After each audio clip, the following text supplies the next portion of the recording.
You're listening to the 2 Cents Podcast. We're going to be hosting live recordings of the 2 Cents Podcast at a Capital One cafe near you.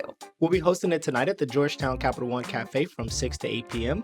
and Thursday at the Capital One Cafe in New York from 6 to 8 p.m. This will be a live recording of our podcast, so if you want to interact with us and share your 2 cents, we really hope to see you there. You can sign up now at the link in the description below.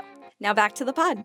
Hello, and welcome back to the 2 Cents Podcast. I'm Hannah Williams. And I'm James Daniels. And today we have an exciting episode talking about financial red flags in relationships. We're going to share a little bit of our red flags that we've experienced prior to our marriage. Yeah, prior to, because there's none in this marriage. That's not true. We definitely are going to talk about our own problems and share our 2 cents with you. And then we'll also talk about safe ways to talk about finances early on in a relationship. I'm looking forward to it. Let's get into it. So we all know money can make or break a relationship, and it's really important to know what financial red flags to look out for because you want to be in a relationship with a person who you're aligned with, right? Right. If you don't have values that align, and a lot of times those values can play out in our finances and how we handle our bank accounts and our budgets, you want to make sure you're on the same page. So we're going to go through a couple financial red flags, share how to spot them and ways to move forward, navigate the trickiness of that situation. And we really invite you to share your 2 cents in the comments below as well. If you hear a financial red flag that you're like, I have experience with that, we want to hear your experience too. So to kick off, the number one financial red flag that I found from my research is financial secrecy, or AKA financial infidelity. It's cheating, but it's in your finances. So that can come across as hiding credit cards, debt, gambling, or spending habits. For example, if I was on a date with a bro and I asked him, do you gamble? And he was kind of iffy about whether or not he does DraftKings or sports gambling, that's a red flag. Yeah, that's what I was going to say is I'm pretty sure that a lot of them would be like, oh, I don't really gamble, but I do put a few dollars on the Lakers every now and again. Right. I put a little bit here and there. A little bit here and there to splurge. But if they're always vague about money conversations or how they spend it, that would be a red flag to me. Although I think it's important to understand the difference between being vague about finances and being uncomfortable with talking about finances. Because you might be starting a relationship and it's brand new and they just don't feel ready to talk to you about something that feels very personal and private to them yet. But then I would wonder, are they serious about me or not? I think it's important to figure out where you stand in the relationship before you come to a rush judgment. Yeah, especially because if you recall that one episode that we had not too long ago where I did the Am I the A-hole, in that instance, they were actually hiding. I wouldn't necessarily say hiding, but more so just beating around the bush about how much debt they had until it became, too much. So. Right. So, James, have you ever experienced financial infidelity in a relationship? I don't think in our relationship we've experienced that. I'll be honest. I don't think I necessarily have experienced that because I tend to be pretty transparent. And all the people that I know or surround myself with tend to be pretty transparent. We talk about debt. We talk about credit. We talk about, earnings and stuff like that. In my previous relationships, if I didn't think that it was serious, then obviously I wouldn't bring it up because we're not combining anything. We're not going on this for the long run. But I know that with you and I, we actually started talking about finances pretty early. Yeah, it was really hard to hide things because we just got serious so quickly. Yeah, definitely. And we moved in together less than a year after we had met. So we both had to apply for that rental apartment. And, they go through your finances. Everything. They make sure that you're not lying about your income. So if things had come up, definitely would have stood out early on. Right. And we tackled everything that we needed to right away as well. So. Yeah. And I don't think I ever experienced any financial infidelity. I feel like people were pretty honest with me in my dating life before I met you. They probably talked up a little bit about how much they made. I can see that happening, but other than that, probably not. But I was just so broke at that time. I was so young that I didn't even know what to look out for as a red flag, to be honest. And I don't think anybody that I was dating was in the caliber to have anything crazy to hide because still so young, in college and high school. Hopefully you don't have the time to rack up too much debt outside of, student loans and stuff. I know people who have, and that's the crazy part. Credit cards creep up on people. Definitely. And unfortunately, when you're young, brand new to money, with no true guidance, a credit card can be one of the worst things you can get at that point. Absolutely. In fact, college students are the ones that really have the risk of falling into credit card debt because of not understanding fully what you're signing up for, but just how easy it is to spend money when you've got this, plastic This piece of card. plastic that Yeah. cha-ching, cha-ching. And as long as you have a limit, you're good. Yeah. All right. Well, let's go into the next one, which is mismatch in money values. So it comes across as when one person is more frugal and the other person is a spender. One person wants luxury and the other person wants to save as much money as possible, like a penny pincher. A red flag that could come up is if you're constantly fighting over purchases or bills because you just don't align in the purchase. Have you ever experienced a mismatch in money values? Personally, I don't think I have, only because I like to think I'm pretty frugal. But I do have a value, you know, at where that frugalness takes over. So up to like maybe $500, For then what? anything. I mean, like you Just can, yeah, anything. you can freely spend up to $500, but then that's kind of like the cap, like once you get above that, then it's like we should probably have a discussion prior to. Definitely. And I was going to say, I don't think I've experienced this in a red flag in a relationship. And more specifically, in our relationship, I don't think we deal with this at all because whenever I want to spend more money than we've got budgeted or, something that we didn't plan for, I always talk to you about it. And ditto, Yeah, whenever you want to buy something like a new like a motorcycle, new motorcycle. you always talk to me about it. And actually, the one time we've had probably our biggest fight was when we didn't talk about it. Yeah, yeah, and which You made sense too. but yeah, you have made a purchase before that you did not run by me. And I'll speak from my experience that the reason it led to a fight was because I think when you're in a relationship and you're sharing money, it feels like a betrayal. It feels Yeah. like a betrayal of trust and support in a way for, what you've put together. So when you made the purchase without asking me, I was like, oh gosh, do we need to have a conversation about what our priorities and values are? And luckily we did, and we handled it just fine. Yeah, but I also think that the reasoning behind that wasn't necessarily the purchase amount. It was more so the item that was purchased. Hmm. And because of that, like I took a step back and was like, okay, this makes sense because the purchase amount itself actually wasn't even above that $500 I think cap. it was Yeah, it was 200. like $200, but it was just the item itself. And after our conversation, I realized where I needed to step back and where I needed to have the conversation with myself about making sure that this relationship that we have and that we're building can continue to move forward and continue to be open and transparent. Yeah, There there you we go. go. That's word. Can't think of a better word than that. Yeah. All right, so the third one we have is debt denial or irresponsibility. And I think both of us have a lot of experience with that in our prior relationships. But it basically comes across as when the person you are dating or in a relationship with has debt, but no plan, no concern, or won't talk about it. Basically, if they say, that's future me's problem, that is definitely a red flag. As many know, I was in the military, and while I was in the military, I was actually married. And just like every military story, what happens whenever the guy gets deployed? Somebody, his spouse, takes over the payments and stuff.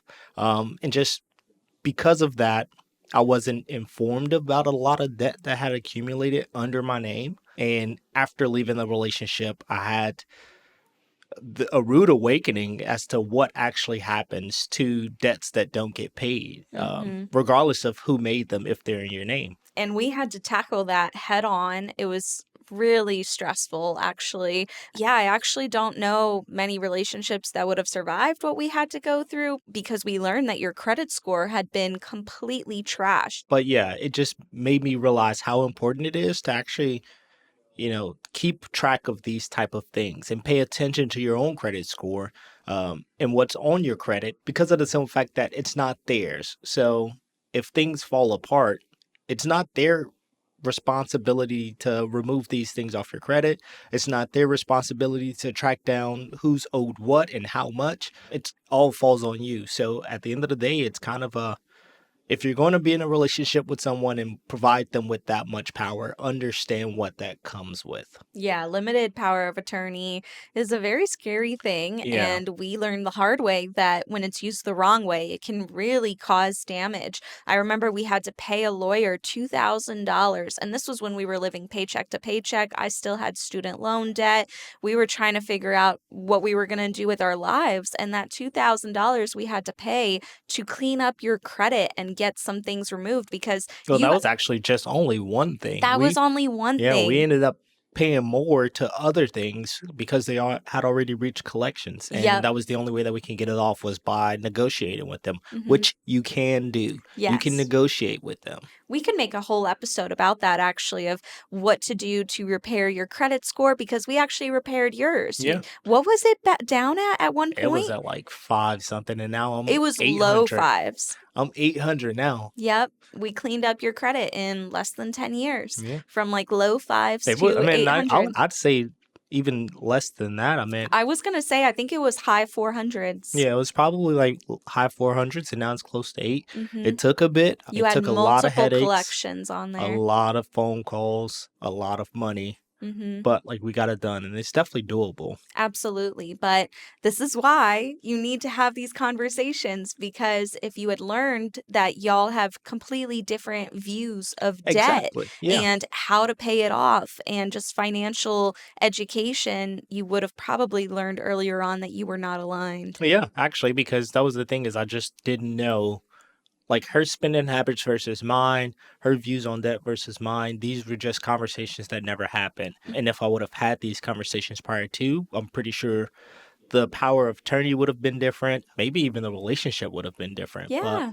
who's to say? In retrospect, all we can do is reflect, but I'm happy that y'all are in a really good place now. Yeah, we're in a pretty good place now. We worked through it. Yeah.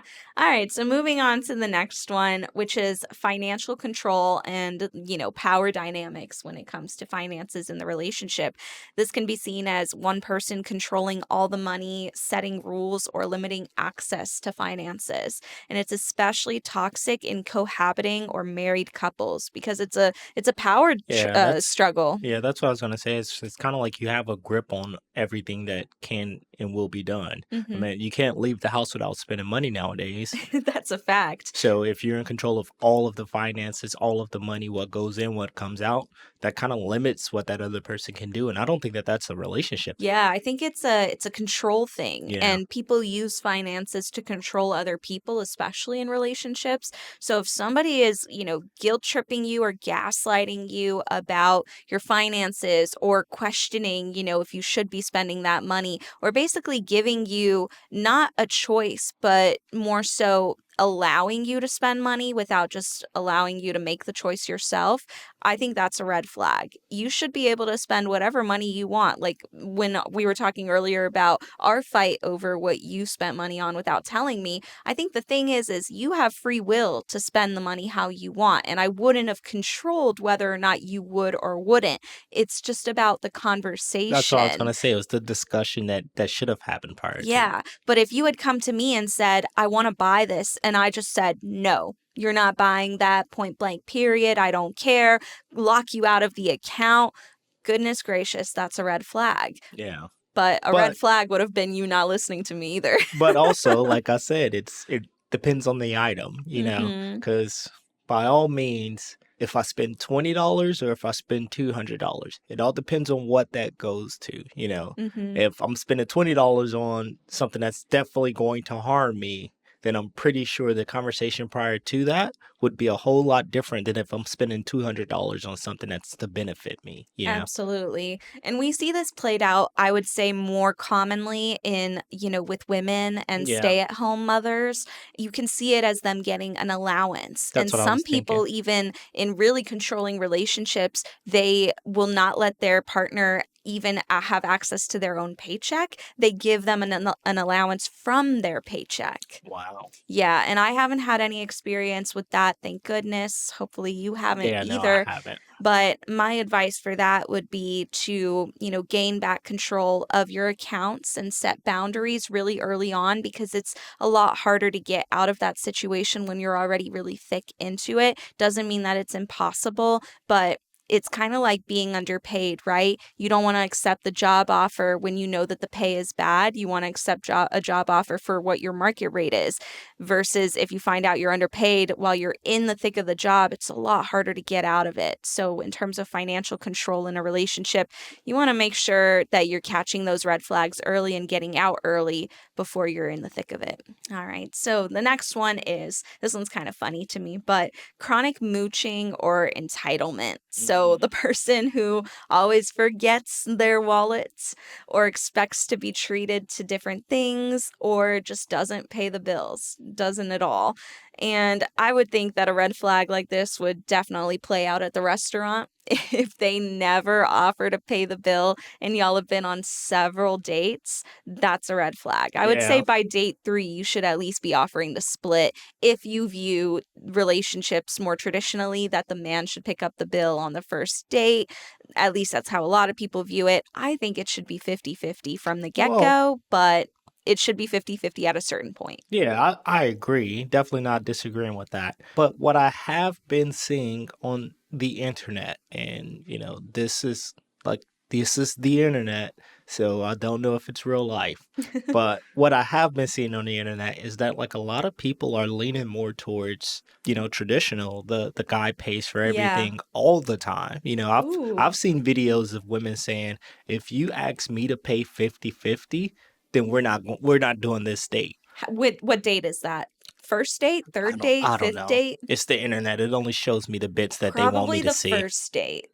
Yeah, which makes sense. But like by date 5 is if there isn't a little bit of a try to Right. pay or contribute. Like, just lean for the purse. Yeah, just something. You could be getting lipstick. Just act like you're going to your purse for your Mhm. wallet. I Mhm. think it's more so just the act itself. Yeah. If you act as though you're about to pay, It then shows you're aware of the situation exactly, and you understand some things. and not just expecting it. But if you're always the person who's, oh, I left my wallet at home, you Mhm. have a problem. You have a problem. You are forgetful. I think it's worse than that. Because there's no way that you're forgetting your wallet every time. And we all Mhm. have a friend like that who's like, oh, I didn't bring my wallet, or I don't get paid until Thursday. Hmm.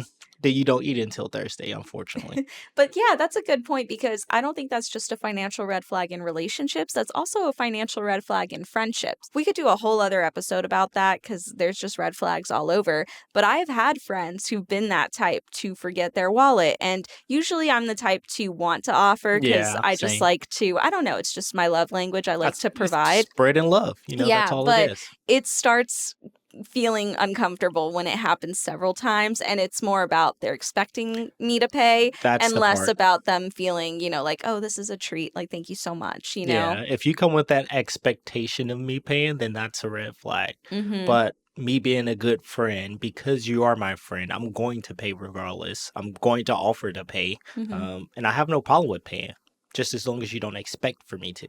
What would you do in a relationship or in a friendship with a friend or a partner who does that? In a relationship, I think it's more so about back to the same thing, the transparency, having these conversations prior to. So therefore, if you always go out with your significant other and it's kind of understood that you always pay, that's one thing, Mhm. because you both have this basic understanding. But even like in our relationship, I pay a lot, you pay a lot. Like we Yeah. kind of balance it out with each other. Like Mhm. there'll be times where we go to the nail salon and I'll pay. Yeah. And that's because of conveniency. I'm already done, so I'll pay ahead of time. Mhm. Or we'll go out to dinner and you'll pay. So I We share. yeah, and I think with all of these signs, the biggest thing is more so just transparency and communication. In a relationship, that's one of the biggest things. It's just communicate with each other, whether that's about finances, whether that's about emotions, whether that's about how your day's going. But if you do notice red flags, I'd say hurry up and try to talk about them. You can notice a red flag and have the conversation with them, and it turns out that it's actually just an orange flag, or they didn't even know that that was a flag. So Mhm. if you don't have these They conversations might prior be to, colorblind. yeah, they might be colorblind. So they're like, oh, that's a gray flag. Well, I don't know what you mean. That's a dark gray flag. No, but the conversations prior to means the world, and it can honestly help fix a lot of things. Yeah, I think it's important to have those conversations early just so that you make sure that you're on the same page. You don't want to find out when you're booking your vacation that your partner expects a luxury 5-star resort when you're more frugal and you're looking for something more budget like a Holiday Inn. Right. You need to have those conversations. And I think the easiest way to have it is just to ask the question, what is your vision of a vacation? That'll give you a good idea of what they see as, spending for lifestyle and for, how they want to spend their time off. You can also ask, what is your view of spending in a relationship? How do you view spending in a marriage? Should it Yeah. be 50-50? I think those are great conversations to have over dinner. Yeah, or even you can ask them what's your idea of big spending versus a small purchase. Yeah. That can give you a real good idea of the type of budget that that person likes to live by. For me, like I said, anything above $500, that's a hmm big purchase. And That's a like, good yeah, that's a question. really big purchase. But anything under, I wouldn't necessarily consider it a small purchase, but Right. medium to small. Yeah, another really good one that I would put in my back pocket, I would ask them, what do you think a healthy financial relationship looks like? What does that look like to them? And just, put that out there and be quiet, zip your lips and let them talk. And they'll tell you exactly how they view that. And then you can share your own and see if you're aligned. Money is the number one cause for divorce. So it's really important to have these conversations before Very. you find yourself in a pickle down the road. And always get a prenup, no matter what. Always. All right, so we're going to go through some Am I the A-hole on Reddit and see what these people are dealing with in red flags in their relationship and our 2 cents. And we'd love to hear your 2 cents in the comments below. So don't hesitate to let us know what you think and if you agree or disagree with us. So number 1, am I the a-hole for refusing to pay my girlfriend's rent? So I, 28-year-old male, moved in with my girlfriend, 23-year-old female, 3 months ago. We've been together for 7 months. It'll be 8 just after Christmas. We moved in together so quickly because my lease was ending and we knew we didn't want to wait a whole year to move in together. Before moving in, she told me my share was $400 a month plus half of utilities and half of groceries, which I happily paid, but we've had several arguments along the way. I don't know the total of her mortgage, but it was a slum before she did renovations, so I imagine it was pretty cheap. Firstly, she was upset with me not doing chores. I don't see a problem with the house getting a little messy, but she told me to help out or pay an extra $100 a month to cover her time of, quote, playing maid. I paid the extra $100 and that was that. Though I find it ridiculous that she expects the place to be clean all the time and I could have put that money to use in many better ways. It's not like I'm a slob, but she doesn't like dishes left in the sink. She expects them to be immediately washed or put in the dishwasher. I mean, that's not a crazy Well, I don't see expectation. why you have a problem with it if you were just so willing to pay her the extra $100, rather than just clean up. Like, Yeah. just clean up, bro. She wants things cleaned as they happen, so it feels like there's no relaxing. Then I wanted to get a dog. My girlfriend already has a dog of her own, one of the small breeds. He's 14, so he's not very playful or energetic, just a boring guy.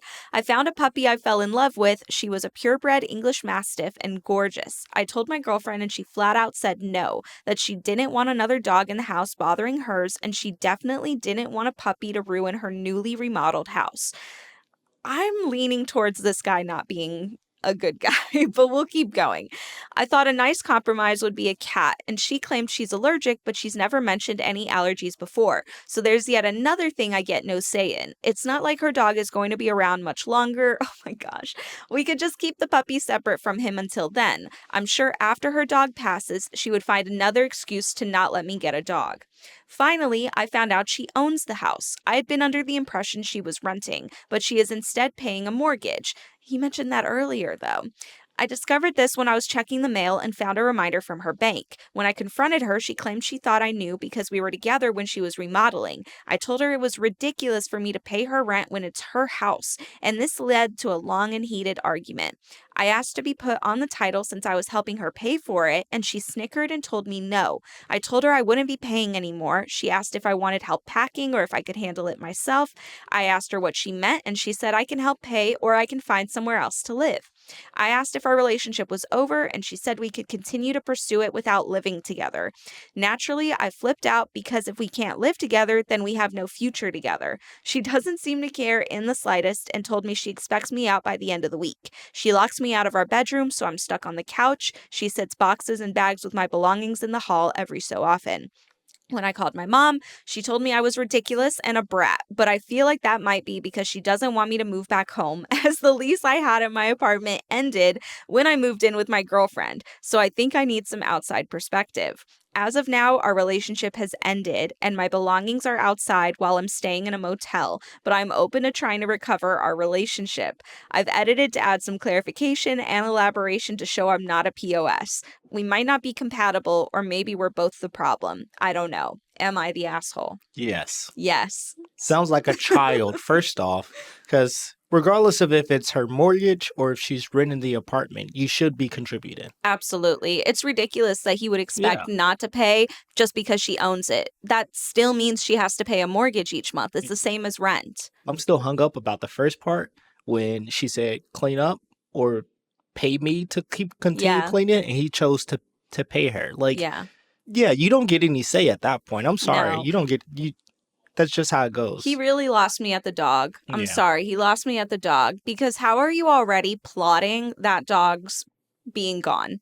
You're already Yeah. plotting. I think what they should have done was had conversations about these things prior to moving in together. Yeah. They rushed it and then just didn't have any conversations afterwards. They kind of absolutely left rushed it. And it sounds as though there was a few times or moments in which they should have had these conversations because it came up, Right. about the house. He assumed that she was renting when she owned it. That was the wrong assumption. Yeah, valid. And He the should have whole just thing asked. about cleaning up, that was kind of like the first window for me that they could have had these conversations, because his view is that he doesn't mind a little dirt. Mm-hmm. Hers is that she likes for everything to be taken care of right away. Mm-hmm. That's a vastly different world to be living in together. Yeah. Like, he didn't know that she owned it, but he knew about the whole remodeling process. Right. How would you think that she's renting if she's remodeling? Yeah, that doesn't make any sense. Right. And the whole remodeling thing, too. If I remodeled this house that was really crappy before, he called it a slum, and I made it this beautiful place, of course I would want to keep it clean. Of course I wouldn't want to keep things in the dishwasher to dry out and cause stains. Like sometimes we've stained our countertops just Yeah. because of a little bit of hot sauce. Yeah, it can be a pain in the butt to be like on top of it, but that's what responsible homeownership is. It doesn't sound like he's ready to be a homeowner or a responsible one. And then I actually agree with her with the dog because Mhm. he doesn't even want to clean up. Right. He was so But you want willing. a puppy. Yeah, he was so willing to pay her the extra $100, which then he follows up with, "I could be doing something else with this money. Then Mhm. clean up." I'm going to keep harping on that because it's ridiculous. And he's the one that wrote this. So I Mhm. figured he proofread and was like, "Oh yeah, this sounds This good. sounds good. This Yeah. sounds I'm going to have some people on my side." No, He you does don't. not have me on his side. Good for her for laying down the law, sticking to her boundaries, and kicking him out. They're not the right fit. Yeah. And I mean, she was very mature about it, telling him that you can leave, but we can still try to pursue this relationship. That's what I think they should have done. They're not ready to live together yet. Yeah. So now let's go to the other prompt we've got. So this one is, am I the a-hole for making my fiancé sign a prenuptial agreement? I have a significant income and I expect it to grow more in the coming years. My investments will also mature, making me reasonably wealthy. I'm emphasizing this to highlight that in the event of a divorce, I have a lot to lose. I've told my fiancé several times that I won't marry without some form of protection or guarantee for my financial future. I love that they're having these conversations ahead of time. At the time, he agreed. But now I think he just said what he needed to convince me to accept the marriage. He probably didn't think I was serious, but I certainly was. I discussed this with my lawyer, and she drafted what I consider a very solid prenuptial agreement based on my concerns. She even suggested adding an infidelity clause, something I hadn't thought of but readily accepted. I talked this over with my fiancé and told him to review the agreement with his lawyer to see if we can reach mutually acceptable terms. He was very offended that I even felt the need for one. To say he got upset would be an understatement. He was particularly offended by the infidelity clause. I certainly did not expect this reaction from him. However, in the end, he agreed and signed. His reaction is making me have doubts. Before signing, he claimed that I'm not respecting our relationship and that I'm expecting him to fail, which is not true. However, life is unpredictable and anything can happen at any time, so I'm just trying to protect my financial future in case of a divorce. I'm starting to question everything after his hesitation, especially regarding the infidelity clause. Am I wrong in this? No. Mm. So I think it could go either way, right? Only because listen to the full story. At the end, she said he did end up signing. So Mhm. if he wouldn't have signed, then I would have like, yeah, you're definitely not in the wrong. Mhm. And the only reason why I say that is because if the roles were reversed and he was the one making the money and then she was hesitant about signing the prenup, he would definitely flip out about that, Right. like, so I can definitely see the hesitation, but I wouldn't say that he's wrong nor she's wrong. No, he is wrong. No, he is wrong. Yeah. He was definitely wrong for his reaction about that. I mean, Yeah. if you've already had the conversation and you've agreed to And it, you've it agreed to it. shouldn't come out of left field when it is serious and now it's time to sign on the dotted line. Like, Yeah. I understand why there might be a little bit of offense taken to an infidelity clause. I could see it if you know, are very triggered by that to take it personally, but I wouldn't take it personally unless I have intention to cheat. So Well, I understand why she's feeling a little iffy about that yeah, now. that's literally what I was gonna say is I wouldn't be offended by it if I know that there's no chance of it happening. Like, Mhm. okay, cool. Just like in any contract, because that's what it is, it's a contract.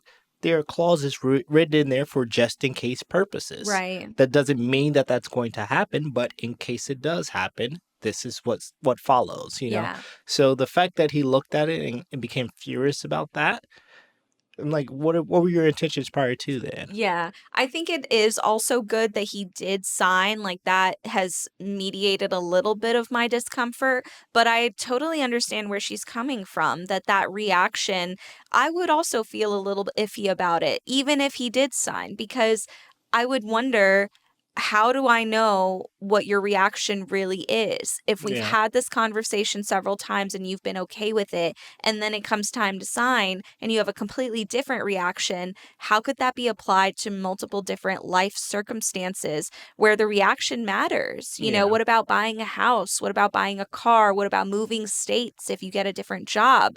If you say that you're comfortable with it then, but then not when it happens, I would also feel unsure about, can I trust what you say? And are you true about your word? She even said it herself. I feel like he said what he needed to convince me to marry him. Yeah. That's a red flag. A lot of people react off of emotion, so it could have been several different factors Right. that came to push him to react the way that he did. I think what they should do is have a conversation. Yeah. Honestly, I see a lot of people turn to the internet asking for answers when it comes to things like this, when the only person who can give you the answers that you're looking for is the person who you're writing this story about. Right. So if they have this conversation and she goes, "Hey, this is how I feel. Even though you signed, this is how I feel now," Mhm. you know? I'm still feeling this way. Yeah. So have a conversation with him. That's the only thing that you truly can do to get the answers that you're looking for. Because it may come out that he's like, yeah, I was having a really bad day. Mhm. So like Or being this triggered me because I experienced cheating in my past exactly. relationship and I was offended that you would think I would do the same. Yeah. So it could be that, or it could be that he's like, yeah, well, you made me sign a prenup because you think that we're going to get divorced, which I think that that's the dumbest line that I've ever heard when people say that. Oh, what do you think we're going to get divorced? No, this is a just in case. Yeah. 50% of marriages And end in yeah, you divorce. might get divorced. Yeah, There's a 50% chance. That's a very high likelihood that you will. And if you're already arguing about this, your chances just went up. just went up. So by all means, like take care of yourself, but also conversations open the doors to so many different things. Yeah. Just talk to people, honestly, talk to people. Definitely have the conversation, but at the end of the day, props to her for putting down her boundaries and sticking to them. Nobody, no matter how much you love them, should make you feel bad about setting financial boundaries when you know that you're doing what you need to do to protect yourself. It is not offensive to ask somebody to sign a prenup. And if they are having an offensive reaction like this, it's time to have follow up conversations. And real tough conversations. Yeah. But you can do so on neutral ground, maybe at the Capital One Cafe, over a free handcrafted beverage, which you can grab using the link in the description below. Yeah. What are you drinking today, Hannah? I've got a matcha green tea lemonade. I've already scarfed it down.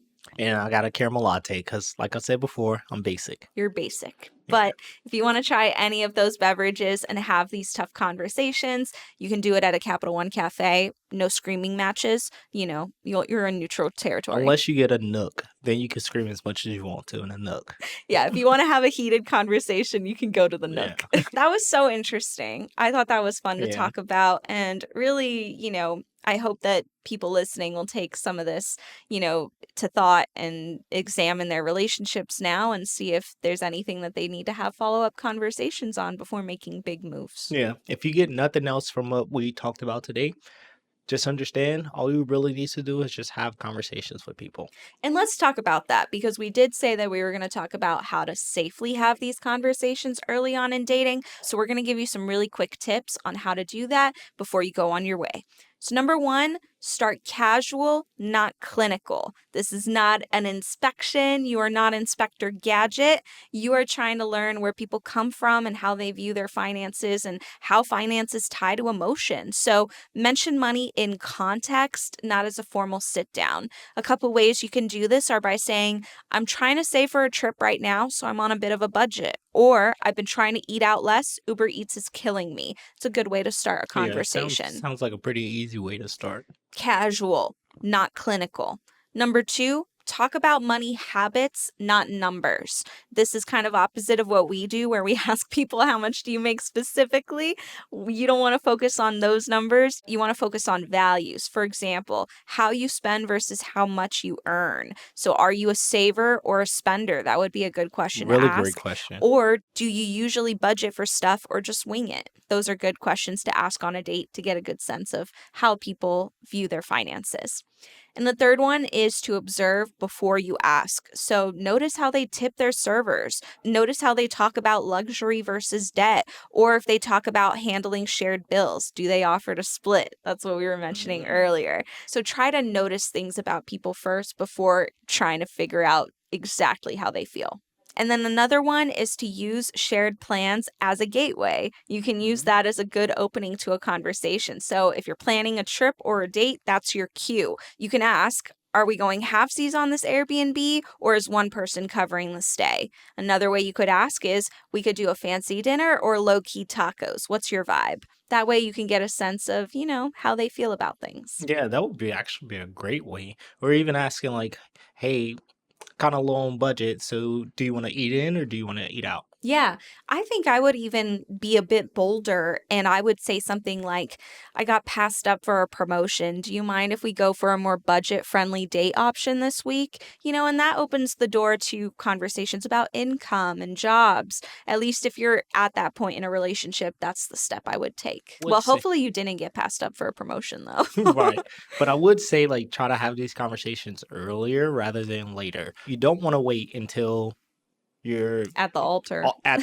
or in the process of proposing to try to figure these things out, because once you guys start trying to merge livelihoods, it's a lot more difficult to talk about finances and not become stuck. Yeah, that's a great way to put it. Stuck. Yeah. Another way that you could do this is to practice equal energy, not exact equality. So it's all about teamwork, right? You can say something like, I'm cool paying more right now, but can we balance this out over time? And, how they react to that will tell you whether or not they plan to pull their wallet out anytime soon.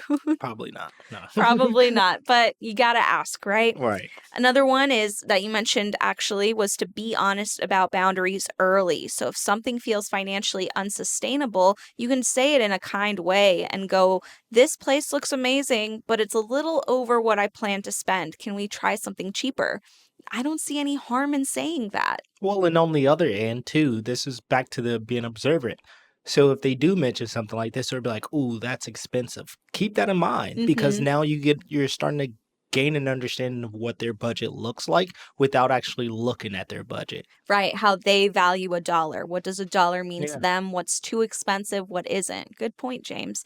And then the last one is to just watch out for these red flags when talking about money. Those red flags, like all we mentioned before, but in terms of vibe and how people act, it can come across as them being defensive, secretive, dismissive, or controlling. Any of those four is definitely something to watch out for and start putting down those boundaries and setting out what you plan for the relationship. And if that doesn't align, you can find somebody else who's more in your budget. Yeah. And also be understanding because not everybody was raised with the same value of money or even the understanding of money. I know for a while there, I really didn't understand credit, nor did I understand true expenses, you know. Yeah. So just be understanding and being open to having those conversations with that person. And if need be the person that they can lean on to help answer questions about finances. And not only that, some people may not be comfortable with talking about finances right away. I know we weren't at that point when we first started dating. Like,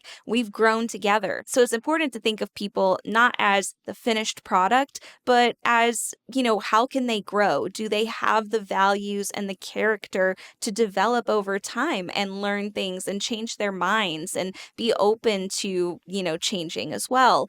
If they aren't, if they're really concrete and set in their ways, then that's another thing you can learn about them. But if they feel like somebody who isn't there yet but is willing to learn or willing to talk about it, that's a green flag. Yeah. If they're clay or if they're concrete. Clay means that they can be molded. You know, Yeah. there's time to get them to become this finished, polished product. Yeah. Concrete, set in their ways right away. So, Mhm. yeah.